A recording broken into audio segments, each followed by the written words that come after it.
அக்கா மீன் குழம்பு ரெசிபி போடுங்கன்னு சொல்லி நிறைய பேர் கமெண்ட்ல கேட்டிருந்தீங்க. நான் சோசியல் மீடியால அந்த அளவுக்கு ஆக்டிவா இல்லைங்க. நீங்க 2 வாரமா இந்த ரெசிபி போடுங்கன்னு சொல்லி கேட்டுட்டே இருக்கீங்க. எனக்கு இப்பதான் அதை பத்தி தெரிய வந்துச்சு. இந்த ஆடி மாசம் ஆரம்பிச்சதுல இருந்து எங்க வீட்டுல பூஜை விரதம்னு சொல்லிட்டு போயிட்டு இருக்கிறதுனால நாங்க நான்வெஜ்ஜே எடுக்கலைங்க.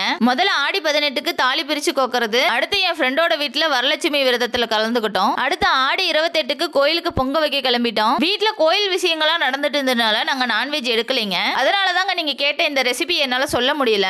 இந்த வாரத்தை விட்டுருங்க, அடுத்த வாரம் கண்டிப்பா நீங்க கேட்ட இந்த மீன் குழம்போட ரெசிபியை உங்களுக்காக கண்டிப்பா அப்டேட் பண்றேன். எங்க வீட்டுக்காரர் சொன்ன மாதிரி இந்த மீன் குழம்புக்கு 4 மணி நேரம்லாம் தேவைப்படாதுங்க, அரை மணி நேரமே போதும். அரை மணி நேரத்துல சிம்பிளா டேஸ்டா எப்படி பண்றதுன்னு உங்களுக்கு நான் சொல்லி தரேன். மொபைல்ல எடுத்த போட்டோவை போட்டோ ஃப்ரேமா ரெடி பண்ணா கிளாரிட்டியா இருக்குமா அப்படின்னு சொல்லி நிறைய பேர் என்கிட்ட கேட்டாங்க. கிளாரிட்டியே இல்லைனாலும் கிளாரிட்டியா ரெடி பண்ணி நான் உங்களுக்கு போட்டோ ஃப்ரேமா ரெடி பண்ணி தருவேன். இதே மாதிரி போட்டோ ஃப்ரேம் பண்ணணும் அப்படின்னா இந்த வாட்ஸ்அப் நம்பருக்கு மெசேஜ் பண்ணுங்க.